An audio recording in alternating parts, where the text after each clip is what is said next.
Good evening, everyone, and welcome to Beyond the Data. We are having a little interview with Dr. Cathy Stein. She is a professor of epidemiology at Case Western Reserve University, which happens to be my alma mater as well. She knows actually the professor who taught me some of my epidemiology classes. It wasn't her, but it was another professor at the university. I am not actually completely lay person in this. I do have a little bit of education, not from Kathy, though we were at Case at the same time, I believe. Yeah, we were. I think you were finishing your undergrad when I was finishing my PhD. Yeah, something like that. Never our paths met, though, until now. But Dr. Cathy Stein is not going to be talking to us about that tonight. Instead, what she's going to be talking to us about is what Case has decided to do in terms of vaccine mandates. Like many other universities, they have decided to require vaccines in order to be on campus, to be able to come in to work. And we're going to get there, but one of the screenshots seems pretty threatening there about what happens if you do not comply. So, without any further ado, you want to get started on telling your story, what's happening over there? Sure. And so I think, and I don't have a screenshot for this, so I'm just going to give some background first. The communications from the university have been very inconsistent in their tone. So a few months ago, the email came out and said, we're not going to mandate this thing. Everything I've ever heard on a conference call with, leadership has been, no, we're not going to mandate this vaccine. We just believe everyone's going to really want to get this vaccine. And so, and then even but what they started doing, and you'll see this mentioned in the email. You might as well pull up the email and I'll talk through it. Because I'm talking about it. So initially, there was no requirement. Okay. Then what they did, and you can see that part where it says we've had all these really awesome incentives. And so just to kind of talk through what some of those have been, they offered half tuition to a lucky student. And Case is not cheap. Case is very expensive. It is not cheap. And in fact, the student that won is a graduate student, and that tuition rate's even higher. Yeah. So they gave away half tuition for a year. They gave away what they called free parking, but it wasn't really free parking. It was, you pay for the lot you're in currently, but you get upgraded to a nicer lot. And you get that upgrade for free for 6 months. So you're like maybe a $500 prize, maybe. Or no. I guess if it's over 6 months, yeah, let's just say $500. And then I think that was it. I mean, they started out pretty small with these small incentives and they kept ratcheting it up. And so, and all this time they kept saying, well, our goal is 80%. Our goal is 80% uptake of this vaccine. And then and before this email came out, a week or two before this, they said, okay, well, we're not where we want to be. We really want to get to 80%, but we're not there. So our rules are everyone has to wear a mask inside unless you're in your own private office. Everyone has to wear a mask, in the hallways, in the common areas, all that stuff. You have to, and if you haven't been vaccinated, you have to wear a mask outside, but no one can ask you if you've been vaccinated. And so I'm like, oh, yeah, no. And it was very clear. It was very clear that no one can ask you your vaccination status. Like, okay, that's interesting. And they also had already said that everyone on campus would have to test weekly, which they already had that. I mean, they only stopped weekly testing a couple weeks ago, to be perfectly honest. Like up until July, first week of July, they were doing weekly testing. Okay? So everyone, whether vaccinated or not vaccinated, they were correct. Tested. Which is fascinating because, some of my colleagues are in the medical school, they're MDs and stuff. And they were even like, what? Why are we doing this? And anyway, so that's that. So what they decide then is like, you know what? No, we're requiring this of everyone. And so if you can see on the screenshot, and you have to upload your stuff by Friday. And if you don't, then you're not allowed on campus. You are just not allowed on campus. There we go. There it is. So, so why is now required? And it's so, I mean, and I'm not going to talk through all the sentences, but it's amazing that the tone of this just changed so much. Because it wasn't, yeah. I'm trying to figure out how to get this so it's big enough so you can really see. There we go. But it's interesting, like sort of the gaslighting that's been happening with this, to be perfectly frank. It's like, well, we really want to get up to 80%. And, oh, well, we're not there, so we're going to make you guys wear your masks. And now it's almost like, no, y'all failed. And now you're required. And so I think that's blah, blah, blah. Well, I mean, what's also very interesting. So when did this email come into you? Thursday. That's Thursday what? Or Friday, one of them. So it was Thursday or Friday. And what's the date on Thursday or Friday? It was the 15th or the 16th. And notice, I mean, the date on this here, I don't know if I can hide. Oh, yeah, look, I haven't even got a pointer. How cool is that? But we're talking about, it was talking July 23rd. Yeah.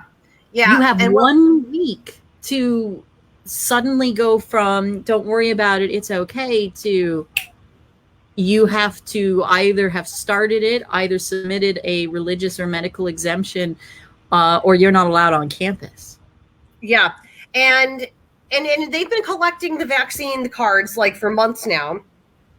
So that by itself is not surprising. It's just the part of, if you want to request a medical or religious exemption, you have a week and a day to do it, which is insane.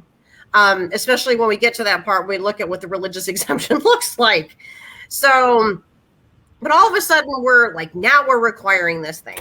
So I'm trying to remember what's on the, so what's interesting. So those, okay. I think that's the end of that page. So when I shared this, one of my activist colleagues, she's like, can you pull up, there's a link, and maybe on the second screenshot where, so I'll get some medical exemptions are being accepted. And I'm getting ahead of myself, but it's not, that form is not insanely egregious. It does need to be filled out by a physician. It does need to be filled out by a physician or a healthcare professional, and it needs to be pretty detailed about what is the medical condition, why can't you get the vaccine with this medical condition, et cetera, and they can deny it.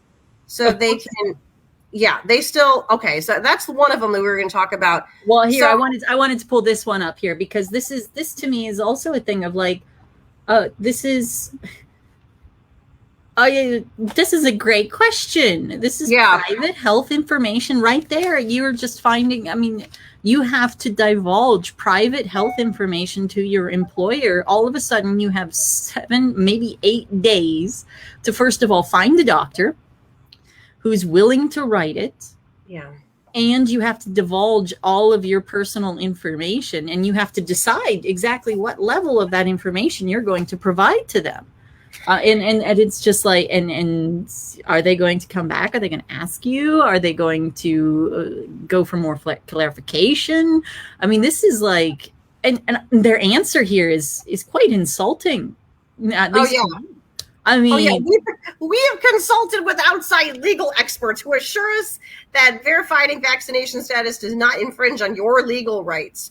So morality, ethics, I mean, anything beyond just simply legalities. That's just, and just that alone is pretty frightening as well, because what they're telling you is that you, anything in terms of your personal situation or anything of that nature is completely not important. The only thing that matters is covering their legal behinds. That's it. Right. Right. And to answer the one question that I see, how can they verify the information on the card? I don't believe they have a mechanism for that. So theoretically, I mean, I don't know if people are doing that.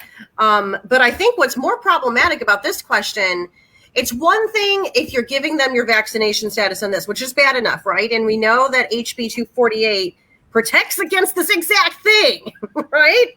Yeah. Literally protects against the creation of a registry, which this is, right? By giving them your vaccination information, you have created a registry, but of medical information. It's there. What's worse, though, is if you try the medical exemption, you have to spill your guts about why you think your medical condition is worthy of an exemption. It's the questions are on both sides too, and the physician has to say, "Well, are you?" I'm paraphrasing. Are you sure that this medical condition qualifies for an exemption from this life-saving vaccine? It's kind of nuts. But yeah, so there's that. Yeah, so that's why they think they can require this. I mean, at least the collection of this information. Which of course they will use, and they've already shown that they will use. And this is the other thing about it is this, how is this going to continue on? They're going to have boosters. I mean, they've been very clear about that all the vaccines are starting to fail. I mean, specifically Pfizer is starting to, not work so hot against the new variants. So is it now going to be a requirement that you're constantly going to have to update your medical information, your private medical information with your employer or your university in perpetuity? And then what else can they ask you? I mean, this is like the very definition of slippery slope. Yeah, it is. And it always was. And I will say that, like, I haven't even logged into the site where they collect this stuff because I'm so afraid that my non-response is going to be called a response. And right there, I mean, all of this information is just, they can have it. That's an interesting point too, because I think, who was I talking to about this recently? That the case did get hacked a couple years ago. Yeah, and because I don't remember. The reason why that's even on my brain is because for our research studies, we've had to go through all kinds of hoops to get our data on these super duper protected servers. And they've had to create all these extra levels of security to protect against additional future hacking. So that is a very valid point. And is it enough to say my doctor says I shouldn't get the shot and you have no right to know the specifics? They are very clear to say, and I don't have this, we didn't screenshot the medical form. I could have done that, but they reserve the right to deny that. Yeah. So and there are like, there was, I don't know if you saw the story of the young girl who was trying to go to BYU Hawaii. She had Guillain-Barré syndrome post-vaccination just a few years ago. And having Guillain-Barré after a vaccination pretty much bars you from getting further vaccinations because it can kill you. It's already, you've already have the predisposition towards this particular issue, and they denied her. They said, no, you can't come here because you can't take this vaccine that could kill you. And I'm sure it's going to be the same here. And it's interesting because I actually got in contact with a family doctor today, and basically to see if I could get a medical exemption. And what this doctor said is it's too fraught with too many problems to get, into what you're dealing with. Because medical exemptions can be rejected if they do not meet the receiving institution's criteria, usually based on CDC criteria.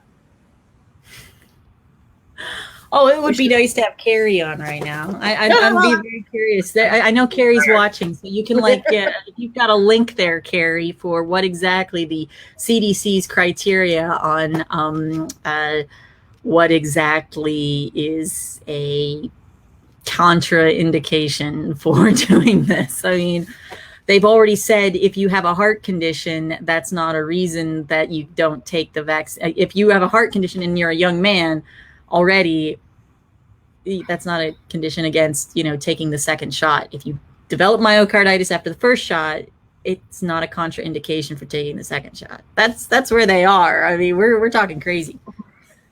Well, I just wanted one eye to pull back. Yeah, Carrie's having issues, so we're medical issues because Carrie's. There's never a day without something going wrong with Carrie. Yeah. Whoa. And Julie, you don't know the half of it. But to Kelly's point about the medical, now I can't even remember what the question was. Can I do this? Oh yeah, I can see this too. What happens to the students who have a medical condition denied by the university, but refuses? So let me tell you this story. So in the spring, when the vaccine started coming out, remember college students were kind of prioritized because they live in, small condensed, dorms, short, right? And there were students that didn't want to get the vaccine because they were concerned about adverse reactions. And we got an email from it. We, as in faculty, got an email from the administration saying, well, just tell your students it's okay if they're not feeling well. You'll just give them an extension on their assignments, or they can take exams late. Oh, I mean, I wasn't teaching in the spring, but oh my word. So I am not a physician, but even if I was, it's not in my place to tell a student who's really concerned about their own medical condition, yeah. That was bad. That's one of those keeping that email aside kind of things. But anyway, yeah. So have we beat this horse? Yeah, just as you were just saying there. I mean, you're being told as a professor of epidemiology. I mean, you are not a medical doctor. You look at how disease, spreads and manifests and stuff, but not in terms of making medical decisions for other people. And you're being told by the university, which puts this out there, oh, side effects, don't worry about them. It's just fatigue. Yeah. Oh yeah, so now you've got that. Can you guys even believe this? I'm being completely transparent. I pulled this down. When did I pull this down, Catherine? Sunday? So I think it was either Saturday or Sunday. Not much earlier than that. Definitely. This is not old. This is literally on their website right now. What about side effects? What? I would think, because even the mainstream media has picked up stories of really bad. I mean, for crying out loud, they discontinued the J&J shot because of all the cardiovascular conditions that were happening. Well, the blood clotting with J&J, and also they just came out saying, hey, Guillain-Barré happens with J&J too. And then Pfizer and Moderna, we know, and specifically, this is a university, and this is filled with kids who are exactly in the most dangerous age range for myocarditis. That's more than a fatigued feeling or mild soreness or headache, fever, and or chills. I mean, this literally sounds like, what I honestly think happened here is that this was posted in the spring, way when the vaccines were just coming out, and maybe they just they just forgot to fix it. Well, you know what? Let's hope that's what it is, because otherwise, this is really blatantly bad. Because for what I said, if they halted the J&J for a while, how can you possibly even say this? So here's one that Carrie's pointing out, which is actually really interesting because huge numbers of people are, they have autoimmune conditions. And this one, actually, I hadn't heard that they're actually calling it a contraindication, that it's actually going through as a contraindication. Yeah. It probably is if you've got a doctor that's willing to say it for you, but yeah, are they accepting it? I don't know. I'd be curious if anybody's ever gotten out of the requirement just by saying they have an autoimmune condition. Frustrating. Oh, and then there was the other screenshot about, what was the other one? The deaths number. I think it was right before this one. Or the deaths? What do you mean? Yeah. What did it say? Now I have to pull it up. There were over 100,000 people in the clinical trials, and they all did swimmingly well. Yes, this is the one. Of the over 100,000 participants in clinical trials, none. Only half a dozen had severe allergic reactions. Like, okay, I hear at least this sort of recognizes that J&J was halted, but why? And dismisses it as well, saying, "Oh, don't worry about it. They restarted it as well." So, but we all know. I mean, I know no one takes VAERS seriously, but how do you ignore over 400,000 reports? And everyone know. I mean, the thing is, maybe I just know this because I'm an epidemiologist, but clinical trials are only performed in super duper healthy people, right? We don't do clinical trials in people with pre-existing conditions, with obesity, with stuff. So, yeah. And to the person asking about the lawyers, what we've been told, and I think this is true, you know, because I'm sure you all heard about the Mount Carmel situation where those nurses are being required to take the jab. You don't have a case until you've been fired. So, yeah. So that's, yeah. I mean, so then, and then if you want to pull up the one about what happens if you don't obey. Submit, yeah. If you don't submit. It is. I mean, this is. I mean, so this is this. If you're a faculty member, and of course, I was mocking CASE because CASE is a very technical school. It's not exactly known for its English situation there, and as you can see here, we got to work on our case. You know, I'm just somebody needs to go back. Yeah, and the same thing, the same exact wording is listed for staff. So it's interesting because it's a little vague. It has a little wiggle room. And yeah, what does that mean? So you could, or as like Catherine said, reprogramming. So it could affect the nature of employment. What does that mean? At minimum, faculty were required to participate in weekly testing and wear masks at all times indoors, which is already the policy. So even I don't know if this means, yeah, like this, they already said that a couple weeks ago that they were going to require that of everyone anyway, unless this is their gaslighting to suggest that, well, maybe if enough of you comply, then we'll drop the masks for everyone else. I don't know. So it'll never be enough. I mean, that's clear. I mean, the way that this gaslighting is going, the way that the story is going, it's never going to be enough. It will never be enough people vaccinated, because if you do get enough people vaccinated, if you get every single person vaccinated, there's going to be breakthrough cases. So then there's going to be the argument, well, you need to, get a booster, and then it will be. This is never ending, and that right. Is yeah, clear. That's the thing. Someone asked what about students that don't comply, and that's the screenshot I sent you, just like a little. Yeah. So I gotta. Give me a second while I pull that one up separately, because I didn't have that one ready. So, because it's different. it's sadly different. I haven't even read it yet, so I'm seeing it with you guys too. So let's see. So now with students, it may impact your ability to enroll and or access campus, including housing, and then the testing and the masks. Now, what I don't remember, because it's been a long time since I was in college, I don't remember when tuition payments are due.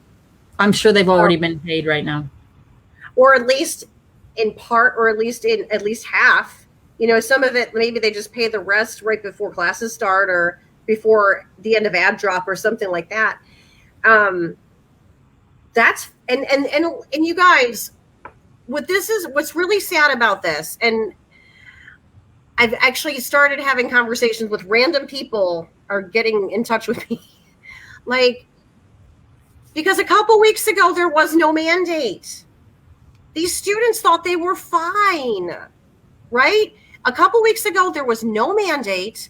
these students thought, there wasn't going to be a mandate. And now this gets sprung on them mid-July and classes start in a little more than a month. Like that's hard. I mean, it's just, it makes me sad, among other things.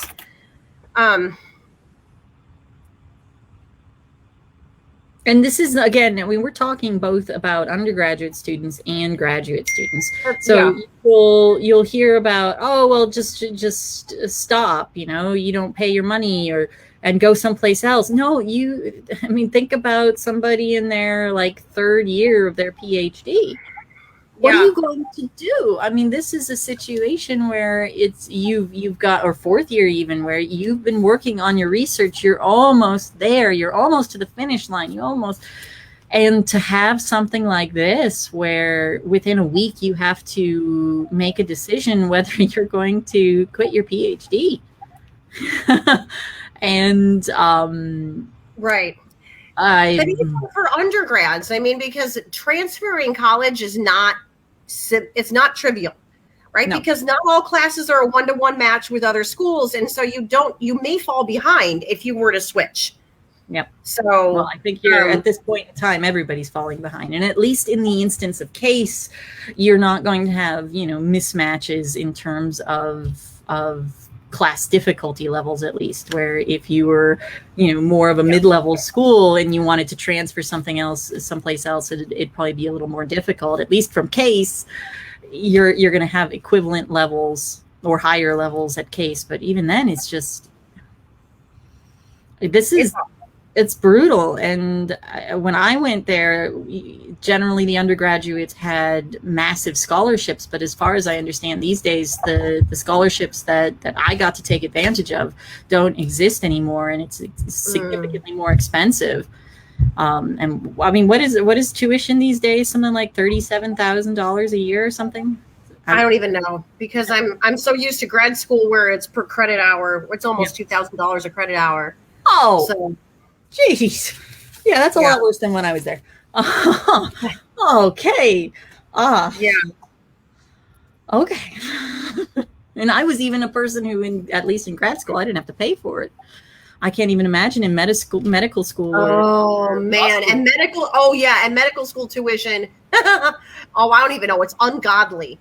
I mean, I had to write a grant for, I mentored a student who's a dual degree, MD, PhD. And in the grant that we wrote to support him, we had a budget for both his graduate tuition and his med school tuition. Oh my gosh. Med school tuition's insane. It is insane. So. And that's not paid for. That's out of that. No. And scholarships to med school don't really, they're not like finding scholarships to undergrad or anything like that. Or science-based, science and engineering graduate school. Yeah. Get paid. Yep. Okay, so let's pull up the religious exemption, because a lot of people are like, well, you can just apply for a religious exemption. You go get it. Well, hey, Carrie's popped up and I'll jump there.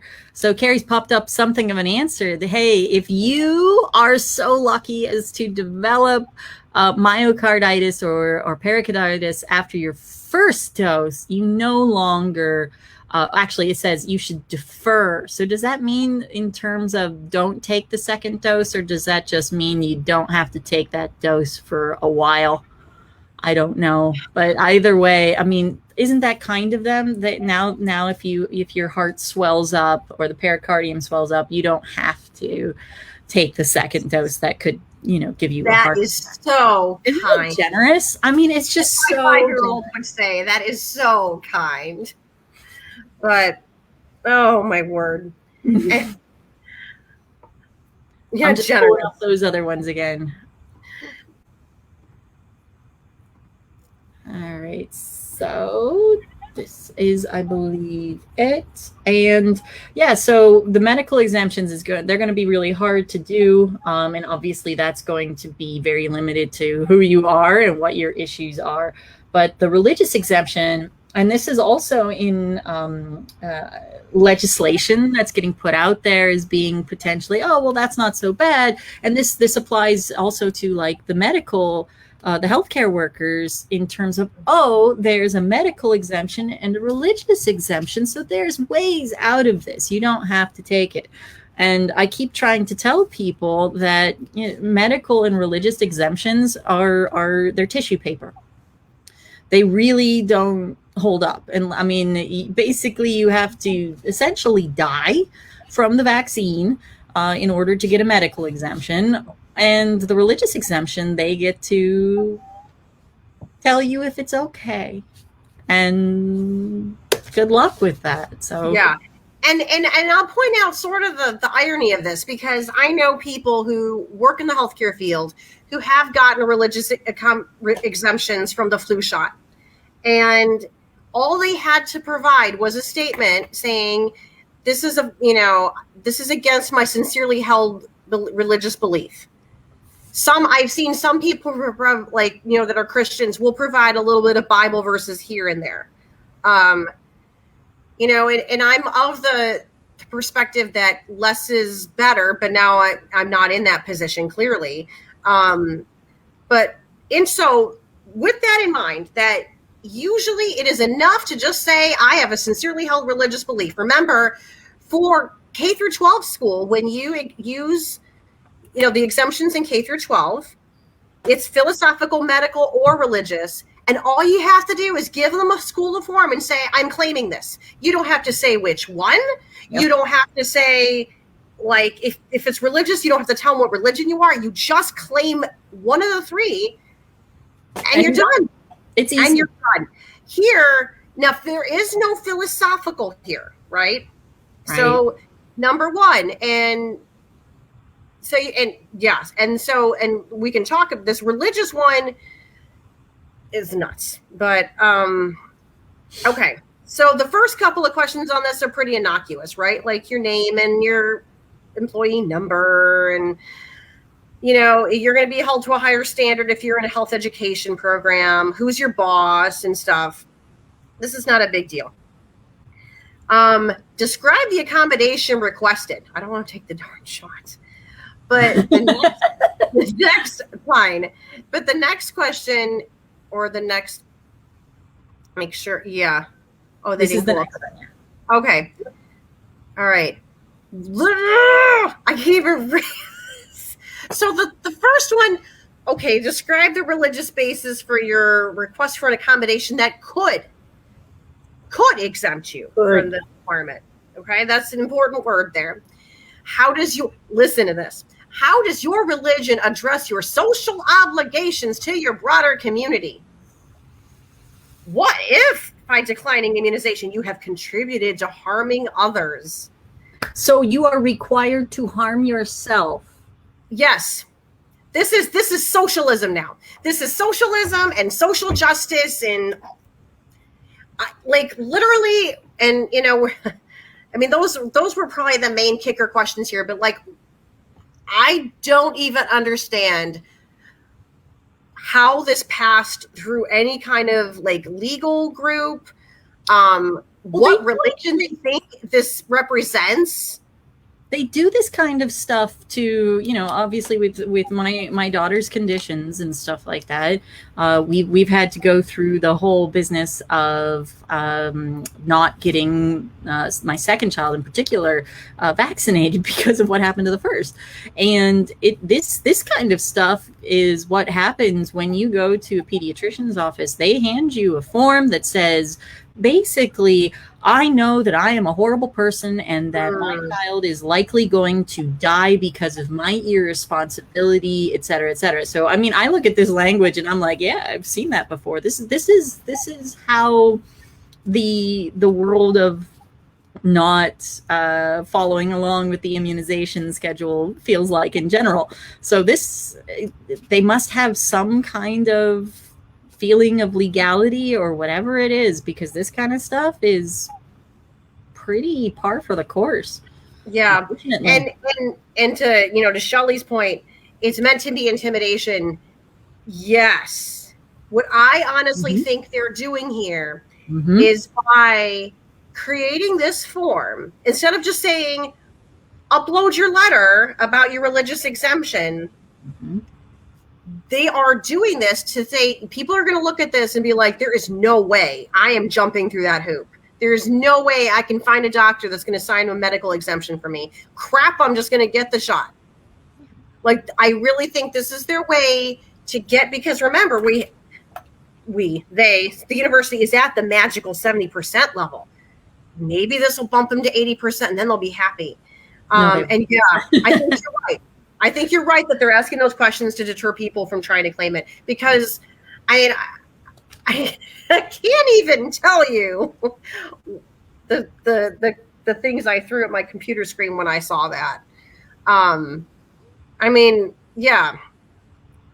And then all of a sudden there's like sort of the punishment. Well, will you quarantine?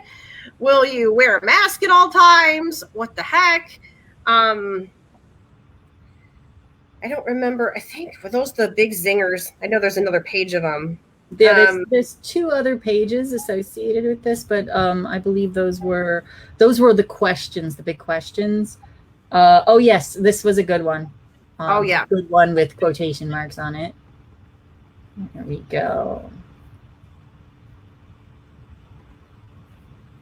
So we're likely to the extent that crew may potentially accommodate individuals. To the extent, I mean, they're already telling you, yeah, well, we might grant the exemption. We're not going to actually let you function as a full human being on this campus anymore. Yep, masking obligation, physical distancing, testing requirements. And this is another thing to keep in mind as well. I mean, this is a technical school. I mean, this is a school that does a whole lot of instrument-based work, where you are in labs, where you are in close contact with others. These are, not the ventilation in some of these places is actively not good, because even a small little whisper of air is going to screw up your analysis and stuff. So, I mean, does that mean that if a student decides that they can't be vaccinated, or if they even have a medical exemption, does that mean that they will not be able to go in and actually be in the lab or in anything of that nature, and therefore just yep, your whatever? I think somebody said there that it's $68,000 a year. Education is now for, you can't have it. You can't have it for real. Well, and it's funny because they've been pushing everything's going to be, or most classes. I don't know what classes wouldn't be, but they want all classes to be fully in person this fall because of that. Because I mean, if you're a parent and you're paying that kind of tuition, or you're taking out those kinds of loans, you don't want to be staring at Zoom all day long. So, it's bad. I mean, but yeah. Sorry, go on. The point that I'm a practicing Christian, I would struggle to answer those questions. Yes. Yes. So, okay. So, I actually was on a Zoom call a few nights ago, actually, with Kevin Berry, who's a lawyer who's been doing this kind of medical or the exemptions things for a while.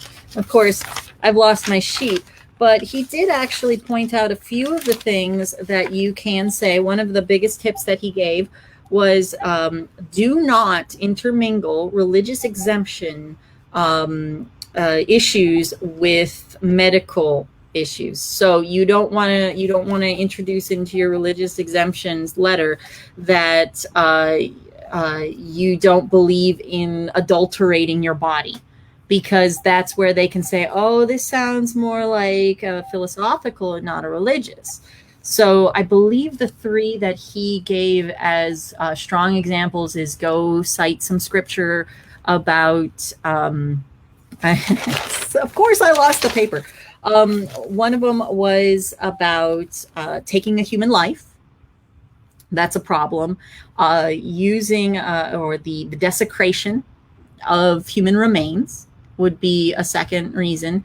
And the third one is a commercialization of the desecrated human remains, that if you are commercializing it, again, these are immoral actions. And so those were the three big suggestions. Obviously, go and find the scripture that supports those positions, and do not mention anything about any health ramifications, because that seems to be the basis for a lot of rejection of these religious exemptions. So there's the PSA that I know. Well, what's interesting about that, though, it's interesting because it is easier to come up with a scriptural basis for why you don't want that junk in your body. All of those things, aborted fetal cells, cells from dead animals, you can claim that's unclean. That's super easy to find that scripture. Super duper easy. The problem is that they're not even asking for that. What they're asking for is, what if you harm someone? Yeah. What if you're like, and then that's not at all. And I'm not going to get into all that Bible stuff, but like, there's what? Yeah. And frankly, that gets into a whole scientific discussion of, you don't understand what this vaccine actually does, do you? Yep, but you got to be careful with that. Don't mention anything remotely like that in any kind of religious exemption. And you don't even need to. I think, honestly, I think maybe Kevin Barry's right, that you can do a very good biblical discussion on, I don't want dead babies and dead animals in my body. I don't, I saw an example. Not so much online. In my body, but that you're killing someone. They did not choose to be killed, and their bodies are being sold for profit, as opposed to if somebody dies and donates their body to science, that's okay because it was by choice and there's no money changing hands. But the moment you're desecrating a body and exchanging money for that desecrated body, then you can. Right. That's not cool in any religion. No, but really, I think, that stuff, again, if you could, and then and there is that part there where you can upload a file, a document that supports your stance. I don't know. That's maybe your opportunity to provide some of that stuff. But the fact that they're asking questions like, what if you harm someone? What is that? Like, to me, that's religious discrimination, that you are claiming that my religious objections are harmful to someone else. Like, literally, that is what that says. And then to Lana's point about Jehovah's Witnesses saying it's okay, one relief I have about this form is that they don't ask you what religion you are. This is true. And what, because, and I had a conversation with someone about this on Saturday, depending on what denomination you are, the quote unquote leadership might go out there and say, well, we think this jab is great.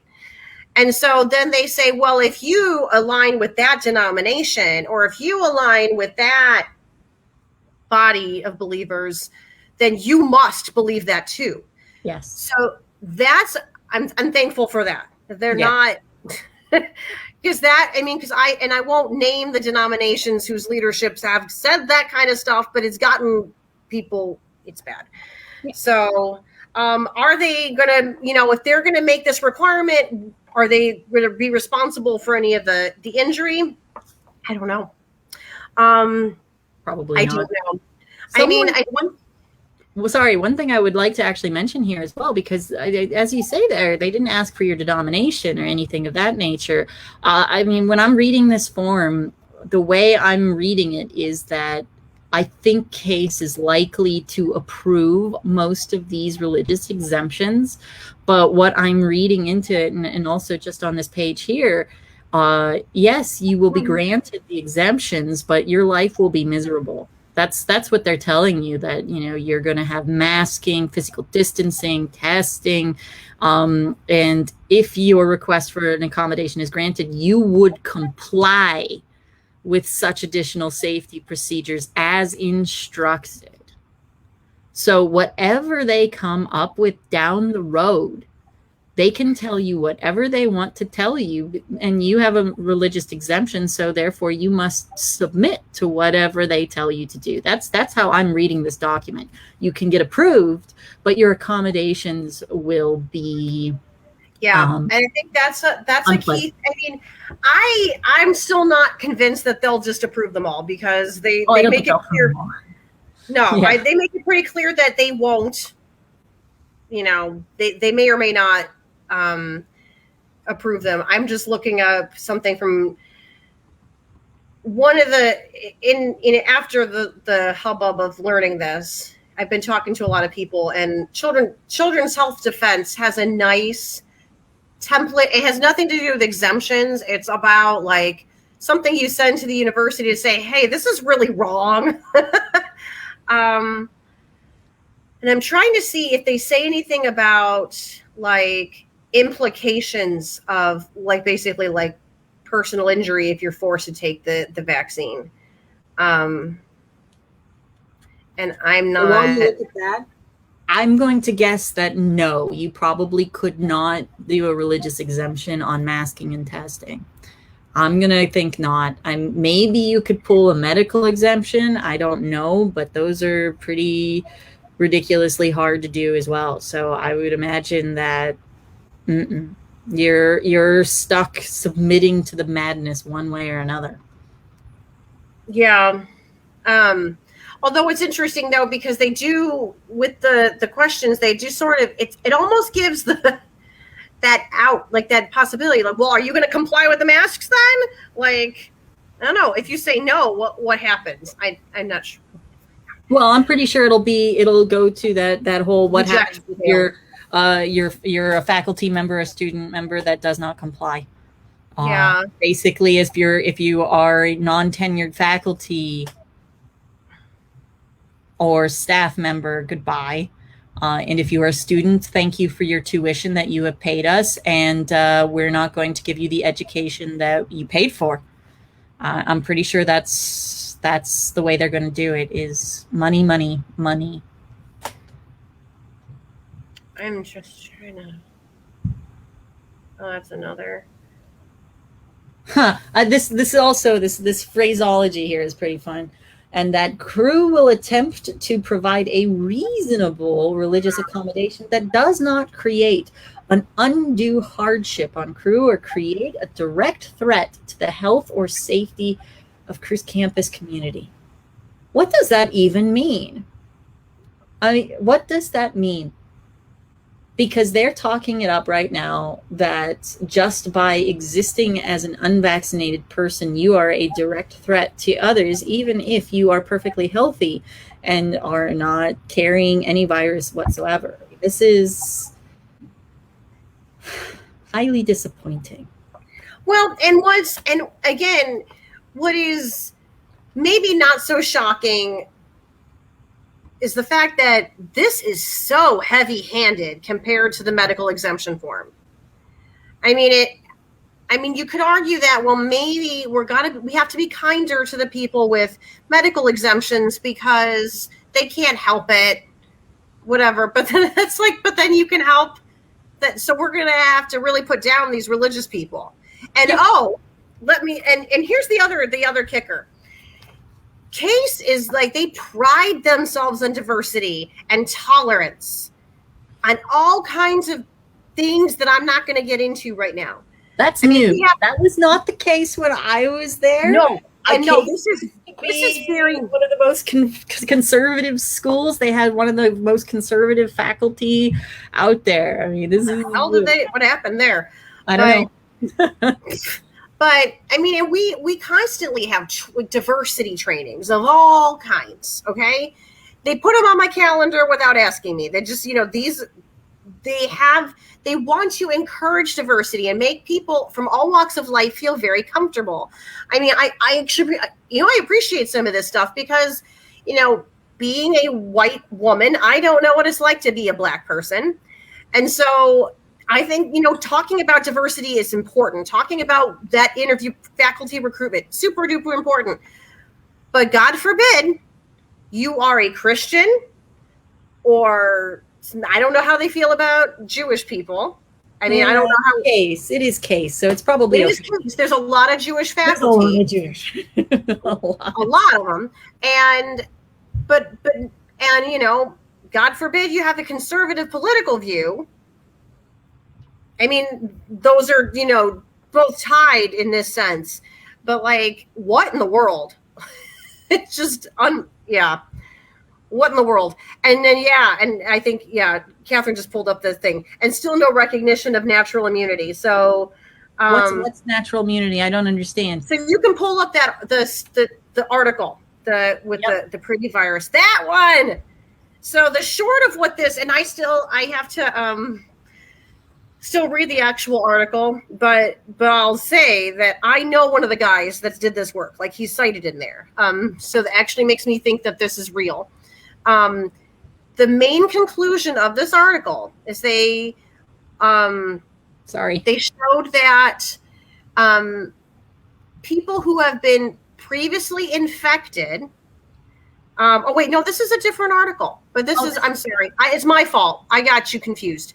The Cleveland Clinic had a study that showed that previously naturally infected people, post, you know, did not benefit from the vaccine. They did not get additional protection from reinfection.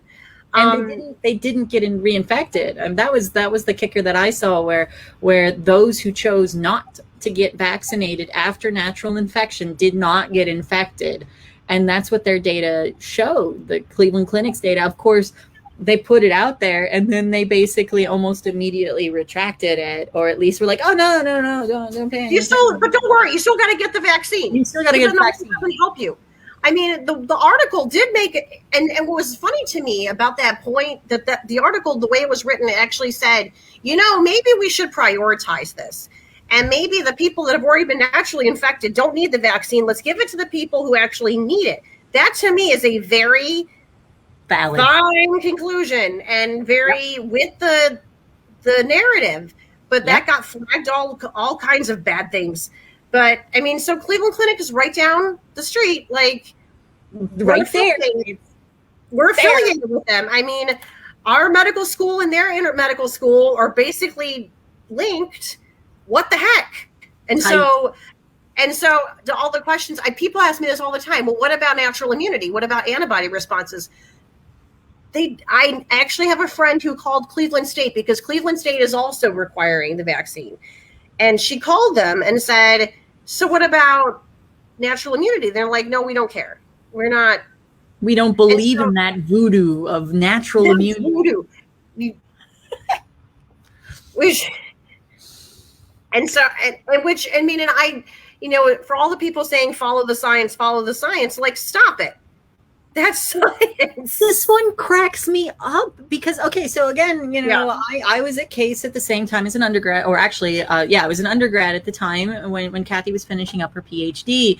And one of the courses I had taken in my evolutionary biology degree was a graduate level course in the epidemiology and evolution of human diseases. And this would have been probably around, must have been 2004, I would say, somewhere in that range, 2003, 2004. That would have been the time when I was taking this course. And this is basically what I learned in this course, that, you know, when you have a novel virus introduced into a species, it's going to evolve to higher transmissibility and lower virulence. That was a big take home of this entire course. That's what we learned 18 years ago.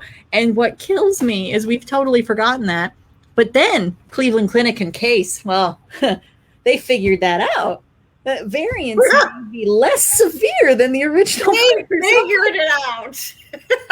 I learned this 18 years ago, and it was old news then. I mean, this is like, I don't understand. I learned it at Case from faculty who's still there. Yeah. So I'm a little bit on the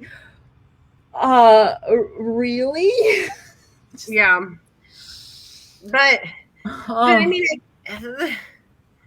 it's so frustrating. It is like, so you know, now what, right? And, having talked to, it's been really funny how, like, different people will give my name to different people. Like, I have the answers or something, because I don't. Like, I'm in this boat. Like, I don't know. Like, I got a call from one lady today who told me that a lawyer gave her my name. I'm like, oh, like, I'm not, like, I don't know. I mean, you have a very fancy titles, so that's always good for lawyers, is fancy titles. So yeah, but yeah, it's world class care. Oh man, and so the thing is, I would love to be like, well, this is what we're gonna do, and I don't know. I really think the only way to do it is just mass non-compliance. I mean, it's much more difficult in that university situation versus the healthcare situation, because that's full on business. I mean, I suppose, if depending on how the whole payment system worked in terms of CASE, but even then, that's not CASE's main funding source. CASE's main funding source is from the government. I mean, that's where they get most of their money. I worked for a couple years in the Office of Budget Administration, as an assistant and stuff. And I saw the percentages taken off of the grants. I mean, it's crazy, especially NIH grants. What is it? At the time it was like 37.5% or something. Oh, it's more than that. So now the way it works with NIH is you come up with your budget for what it costs to do what you want to do. And then the university tacks on an additional 61%. Oh, wow. That's a little bit worse. The indirect rate is now 61%. Oh my gosh. Yeah. Places like Harvard are way higher. But so that becomes problematic with NIH. The NIH sort of expects it. Yeah. Sometimes, though, they will say that if the NIH has a specific grant mechanism that you want to apply for, they may say that your total direct costs have to come between some number. So that means both. So you get penalized in those cases, right? Because those indirects are getting clapped on top. So you get to do less research for the amount of money they want to award. And foundations don't like that. Foundations don't take kindly to that sort of rate. And so sometimes foundations they'll do a lower indirect cost recovery, but sometimes foundations say, no, we give you this much. And if the university takes some of it, then you just gotta deal with it. I was inspired for less money, but in the School of Arts and Sciences, I could swear that it was something like, I want to say it was like 37.5%. I don't think it was half of the money that came in, but that was the School of Arts and Sciences, and obviously the money is significantly lower there. So I mean, we weren't generally dealing with NIH grants or anything like that, but man, 60% overhead. I mean, that's the other thing. So that's one thing I should also mention here in terms of people who are are suggesting that students just simply say, yoink their money and walk. Yes. If you are a university, if you are attending a university that is specifically undergraduate focused, it is not a research university, that might cause enough pain. But if you are talking about a university like Case Western Reserve, which is a research university, every single undergraduate could walk out that door and Case would just yawn. They wouldn't even notice it. It's not significant. Though they did experience some pain from COVID, and I'm still not quite sure what happened exactly, but they, basically they stopped making retirement contributions for faculty and staff as a result of whatever budgetary things happened. I don't know if some kids pulled out. There's not enough. There's only at least when I was there, and I don't think that the enrollment has gone up any. It was only about no, you're right. About 3,000 undergraduates, and majority of those are, at least when I was there, they were on a scholarship of some variety that was provided by the school. It was basically a big fat discount to your. That's not where they made the money. They did not make money. And you, as an undergraduate student at Case, you knew you were not the money maker. You Well, knew and I know it even that. on the other side because we get tuition returns to the department based on what we teach. I don't earn much back for being an undergraduate professor, but that was the job. That's the role they gave me, and I think it's fun, so it's fine with me. But you're right though. Like the money making is like the graduate programs, and and the funding, the research. That's what funds that place. So, especially medical research at Case. I mean, it's medical research, and to some degree, the engineering school is heavy on the money, but it's really medical school research funding, and especially if you're talking about 60% overhead. That's gross. I'm sorry.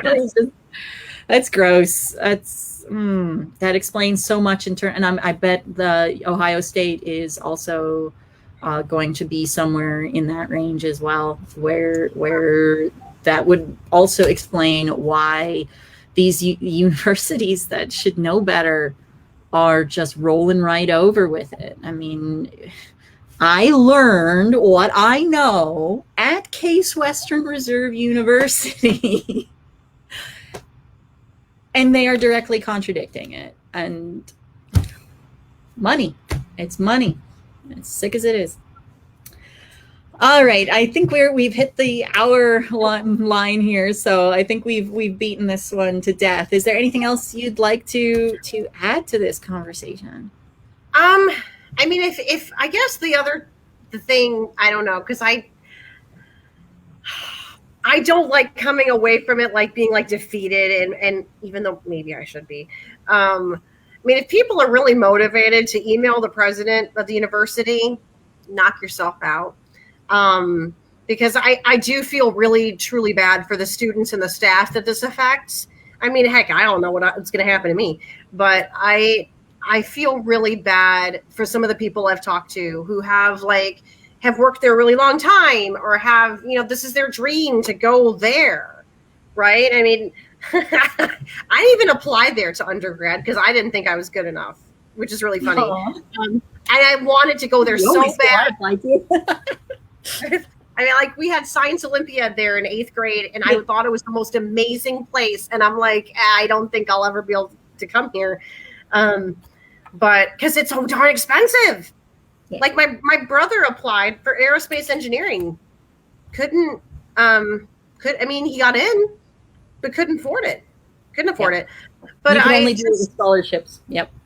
Yeah. And so, I mean, I guess if I'm going to come away with come with something sort of conclusion is just, if you feel like rattling some cages and just emailing the president and some people a case randomly, that might, who knows if it'll make a difference, or send some of Case's own research to them. I think that might also be good. That might be quite, just rub their noses in it a little bit. Look for, the link that I just had up there.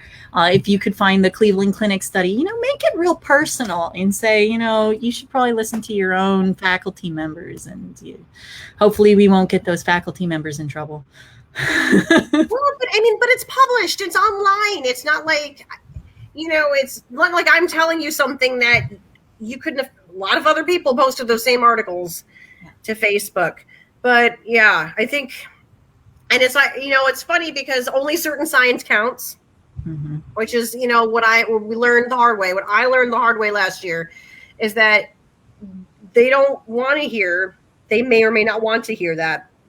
And especially when you've seen the messaging change from, you got to, get your vaccine, it's good for you, to, well, let's just try to get up to this level, but we're not going to require it, to now it's like, yeah, we're requiring it, and it's going to be nearly impossible for you to get out of this requirement. Yeah. But yeah, I don't know. That's all I got. I want to be more positive, and I just. Well, it was definitely informative, and hopefully people have a little bit better understanding of what is now going on in our universities in Ohio, and what kind of, everybody's going to get it. This is not just about healthcare workers. This is not just about universities, and students. This is coming for all of us. At some level or another, this is coming for every single one of us. So sorry for the downer. The only thing we can do is just keep fighting in any possible way that we can. Whatever you can do, do it, because it needs to be done. All right. Thank you, everyone. And we'll see you next time. Thank you all.